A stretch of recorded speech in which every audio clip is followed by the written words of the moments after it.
Hey guys, welcome back to Vigil Hour 103. This is David, and today I'm going to be reading up to the end of chapter 1 and the start of chapter 2. I'm not going to read chapter 2, but I'm just going to finish up to the chapter 2. Yeah. Okay. Want to drive, said Henry. Don't be silly, she said. Although she was a respectable driver, she hated to operate anything mechanical more complicated than a safety pin. Folding lawn chairs were a source of profound irritation to her. She had never learned to ride a bicycle or use a typewriter. She fished at the pole. Her favorite game was golf because its essential principles consisted of a stick, a small ball, and a state of mind. With green envy, she watched Henry's effortless mastery of the automobile. Cars are his servants, and she thought,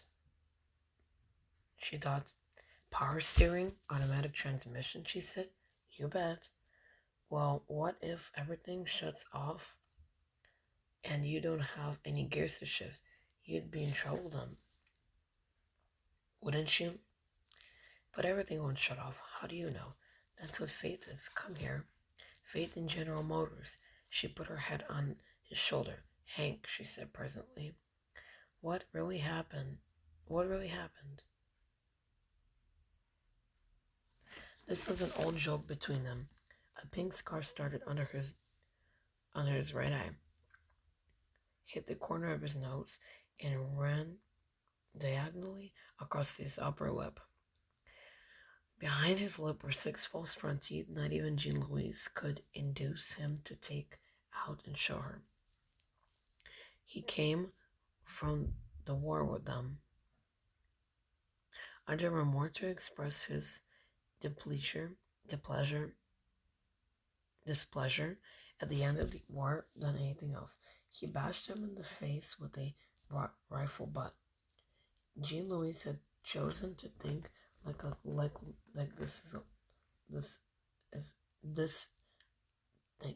this a likely story. What would guns that shot over the horizon, B-17s, V-bombs, and the like? Henry had probably not been within spitting distance of the Germans. Okay, honey, he said. We were down in the cellar in Berlin. Everybody had too much to drink, and a fight started. You'd like to hear the believable, don't you? Now will you marry me? Not yet. Why? I want to be like Dr. Schweitzer and play until I'm 30. He played all right, said Henry grimly. Jean Louise moved under his arm. You know what I mean, she said. Yes, there was no finer young man, said the people of Macomb, than Henry Clinton. Jean Louise agreed. Henry was from the southern end of the county. His father had left his mother soon after Henry was born.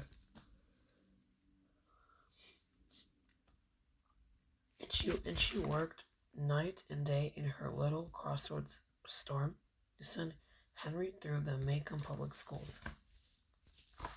Henry, from the time he was 12, boarded across the street from the Finch house, and this in itself put on a higher plane. He was his own master, free from authority of books, yardmen, and parents. He was also 4 years her senior, which made a difference then. He teased her. She adored him. When he was 14, his mother died, leaving him next to nothing. Atticus Finch looked after what little money there was from the sale of the store. Her funeral expenses took most of it. He secretly supplemented it with money of his own and got Henry a job clerking in the jitney jungle after school. Henry graduated and went into the army, and after the war, he went to the university and studied law. Just about that time, Jean Louise's brother dropped dead in the tracks one day, and after the nightmare of that was over, Atticus, who had always thought of leaving his practice to his son, looked around for another young man. It was natural for him to engage Henry, and in due course, Henry became Atticus' leg man, his eyes and his hands. Henry had always respected Atticus Finch. Soon it melded to affection, and Henry regarded him as a father. He did not regard Jean Louise as a sister. In the years when he was away at the war and the university, she had turned from an overalled, fractious, gun-slinging creature into a reasonable facsimile of a human being. He began dating her on her annual 2-week visits home. And although she still moved like a 13-year-old boy and abjured most feminine adornment, he found something so intensely feminine about her that he fell in love. She was easy to look at and easy to be with most of the time, but she was in no sense of the word an easy person. She was afflicted with a restlessness of spirit he could not guess at.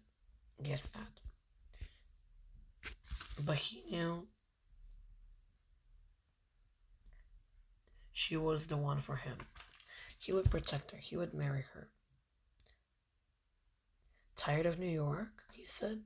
No. Give me a free hand for those 2 weeks and I'll make you tired of it. Is that an improper suggestion? Yes. Go to hell then. Henry stopped the car. He turned up the ignition switch, slewed around, and looked at her. She knew when he became.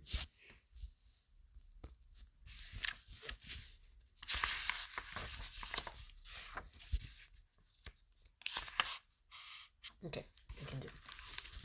Serious about something. His curb cut bristled like an angry brush. His face colored. Its scar reddened. Honey, do you want me to put it like a gentleman? Miss Jean Louise, I have now reached an economic status that can provide for the support of two. I, like Israel of old. Watch that person. Okay. Have labored 7 years in the vineyards of the university and the pastures of your daddy's office for you. I'll tell Atticus to make it 7 more. Hateful. Besides, she said, it was Jacob anyway. No, they were the same. They always changed their names every 3rd verse. How's Auntie? You know, good, and well, she's been fine for 30 years. Don't change the subject. Jean Louise's eyebrows flickered. Henry, she said primly, I'll have an affair with you, but I won't marry you. It was exactly right, but don't be such a damn child, Jean Louise. Henry sputtered, and forgetting the latest dispensations from General Motors, grabbed for a gear shift and stomped at a clutch. These denied him. He wrenched the ignition key violently, pressed some buttons, and the big car glided slowly and smoothly down the highway. Slow pickup, isn't it? She said. No good for city driving. Henry glared at her. What do you mean by that? In another minute this would become a quarrel. He was serious. She'd better make him furious. Thus silence so she could think about it. Where'd you get that appalling tie? She said. Now, she was almost in love with him. No, that's impossible, she thought. Either you are or you aren't. Love's the only thing in this world that is unequivocal. These are different kinds of love. Certainly, but it's a you do or you don't proposition, which hate them all. With them all. She was a person who, when confronted with an easy way out, always took the hard way. The easy way out of this would be to marry Hank and let him labor for her. After a few years, when the children were waist high, the man would come along whom she would have married in the first place. There would be searchings of hearts, fevers and frets, long looks at each other on the post office steps, and misery for everybody. The hollering and the high-mindedness over. All that would be left would be another shabby little affair, a la the Birmingham Country Club set, and a self-constructed private Gehenna, something like that, with the latest Westinghouse appliances. Hank didn't deserve that. No. For the present, she would pursue the stony path of spinsterhood. She set about restoring peace with honor. Honey, I'm sorry, truly sorry, she said, and she was. That's okay, said Henry, and slapped her knee. It's just that I could kill you sometimes. I know I'm hateful. Henry looked at her. You're an odd one, sweet. You can't dissemble. She looked at him. What are you talking about? Well, as a general, most women, before they got the present to their men, smiling, agreeing faces, they hide their thoughts, When you're feeling hateful, honey, you are hateful. Isn't it fair for a man to be able to see what he's letting himself in for? Yes, but don't you see you'll never catch a man that way? She bit her tongue on the obvious and said, how do I go about being an enchantress? Henry warmed to this topic. At 30, he was an advisor, maybe because he was a lawyer. First, he said dispassionately, hold your tongue. Don't argue with the man, especially when you know you can beat him. Smile a lot, make him feel big. Tell him how wonderful he is and wait on him. She smiled brilliantly and said, Hank, I agree with everything you said. You're the most perspicacious individual I've met in years. You are 6'5", and may I light your cigarette? How's that? Awful. They were friends again. You guys, thank you so much for watching this video. I have officially finished chapter 1, so now we'll be moving on to chapter 2. Talk to you later, guys. Bye.